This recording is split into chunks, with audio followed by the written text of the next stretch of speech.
بسم اللہ الرحمن الرحیم۔ السلام علیکم۔ روشنی لائٹ چینل کی طرف سے خوش آمدید۔ باربروس ڈرامہ سیریز کی پہلی قسط نے ریلیز ہونے کے ساتھ ہی IMDb پر 10 میں سے 9.3 ریٹنگ حاصل کر لی ہے اور ہر جگہ اس سیریز کا ہی چرچا ہے۔ اور آج کی اس ویڈیو میں ہم بات کریں گے میرے اس دعوے پر کہ آخر باربروس سیریز میں وہ کون سی خاص خوبیاں ہیں جن کی وجہ سے یہ سیریز دیرولش ارطغرل، کرولش عثمان اور اوینش بیوک سلجوقلو کو پیچھے چھوڑ کر بازی لے جائے گی۔ اور میرا دعویٰ ہے کہ باربروس سیریز دیرولش ارطغرل، کرولش عثمان اور اوینش بیوک سلجوقلو کو پیچھے چھوڑ جائے گی۔ دعویٰ بہت بڑا ہے مگر اس کے پیچھے وجوہات بھی بڑی ہیں، تو آئیے انہیں جانتے ہیں اور آپ لوگ مجھے بتائیے گا کہ اپنے اس دعوے میں کس حد تک درست ہوں۔ ناظرین اکرام، میرے اس دعوے کی پہلی وجہ ہے اینگر نالتان۔ اینگر نالتان کے فینس دیرولش ارطغرل کے سیزن 5 کے بعد ہی سے ان کی کسی بھی نئی تاریخی ڈرامہ سیریز کا بے صبری سے انتظار کر رہے تھے،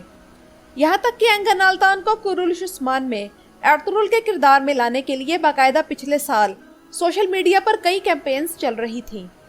اینگر نالتان کے فینس کی طرف سے بہت اصرار کیا گیا کہ آلتان کو ارطغرل کے کردار میں واپس لایا جائے، مگر محمد بوزدیگ نہ مانے۔ مگر اب باربروس سیریز کی صورت میں آلتان کے چاہنے والوں کو اینگر نالتان کے سپرب اداکاری دیکھنے کو ملے گی۔ تب معلوم ہوگا کہ عثمان غازی، سلطان الپرسلان اور عروج رئیس میں سے کون ناظرین کے دلوں پر راج کرے گا۔ باربروس سیریز کے سپر ہٹ ہونے کے میرے دعوے کے پیچھے دوسری بڑی وجہ یہ ہے کہ چاہے دیرولش ارطغرل ہو، کرولش عثمان ہو یا اوینش بیوک سلجوقلو، ان تینوں ڈراموں میں حقیقت 40% ہے اور 60% فکشن ہے، اور اس میں انہیں بنانے والوں کو کوئی قصور بھی نہیں، کیونکہ ان تاریخی ڈراموں میں دکھایا گیا وقت کافی پرانا ہے اور تمام حالات و واقعات صحیح طور پر محفوظ نہیں۔ جیسا کہ میں اپنی ایک ویڈیو میں بتا چکی ہوں کہ دیرولش ارطغرل کے کردار کے متعلق بوزدیگ کہہ چکے ہیں کہ ہمارے پاس اس کردار کی تفصیلات 6 یا 7 صفحات سے زیادہ نہیں تھیں، مگر آپ لوگ دیکھیں کہ 5 سیزنز کیسے بنا لیے گئے، ظاہر سی بات ہے کہ فکشن اور فرضی کردار شامل کر کے۔ اب آپ لوگ یہاں مجھے کمنٹس میں ضرور بتائیے گا کہ آپ لوگوں میں سے کتنے لوگ بوزدیگ کی اس بات سے واقف ہیں۔ اسی طرح ناظرین اکرام، اگر ہم کرولش عثمان کی بات کریں تو عثمان غازی کی ابتدائی تاریخ کو مورخین نے تاریخ کے بلیک ہول کا نام دیا ہے، مگر باربروس سیریز میں ایسا کچھ نہیں ہے، کیونکہ باربروسا برادران کی تمام لڑائیوں اور واقعات کی تفصیل ان کی اپنی لکھی ڈائری میں محفوظ ہے کہ کیسے کیسے ان بھائیوں نے کن علاقوں میں فتوحات حاصل کی، ان کی زندگی کے دوران کیا کیا واقعات ہوئے، اور ان کی جنگی مہمات کی تمام تفصیلات موجود ہیں۔ مثلاً ایک واقعہ میں آپ لوگوں کو بتانے لگی ہوں، آپ لوگ مجھے بتائیے گا کہ جب ایسے واقعات آپ لوگ اپنے ٹی وی سکرینز پر دیکھیں گے تو اس وقت آپ لوگ کیا محسوس کریں گے۔ تو ناظرین اکرام، خیر الدین باربروسا اپنی یادداشتوں میں لکھتے ہیں کہ ہسپانوی عیسائی مسلمانوں کی مساجد کے جس مینار سے اذان کی آواز آتی تو اس پر توپ سے گولہ باری کر کے اسے گرا دیتے، جس سے مسجد کے ساتھ ساتھ مسلمان بھی شہید ہو جاتے۔ مگر جب باربروسا برادرز نے الجیریا پر حکومت قائم کی تو ہسپانوی عیسائی ان کے خوف سے ایسا کرنے سے رک گئے، اور پھر ایک وقت ایسا آیا کہ خیر الدین باربروسا کے ساتھ ایک جنگ کے دوران ایک عیسائی کمانڈر ہاتھ لگا جس نے اسی طرح کئی مساجد کے مینار گرائے تھے، جس کے نیچے بہت سے مسلمان ملبے تلے دب کر شہید ہوئے۔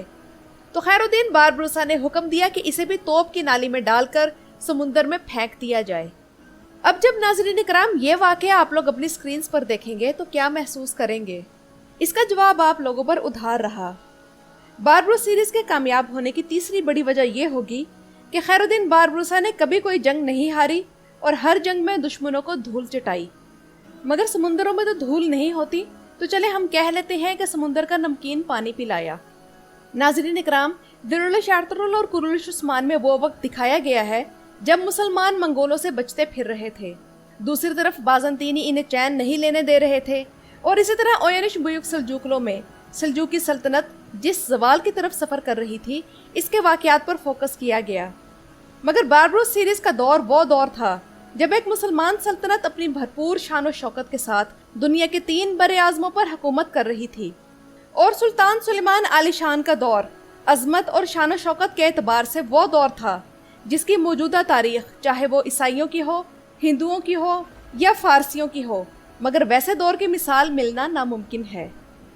اس لیے ہر لحاظ سے باربروسا جیسے بہادر سرماؤں کی داستان سے بھری یہ سیریز تہلکہ مچا دے گی،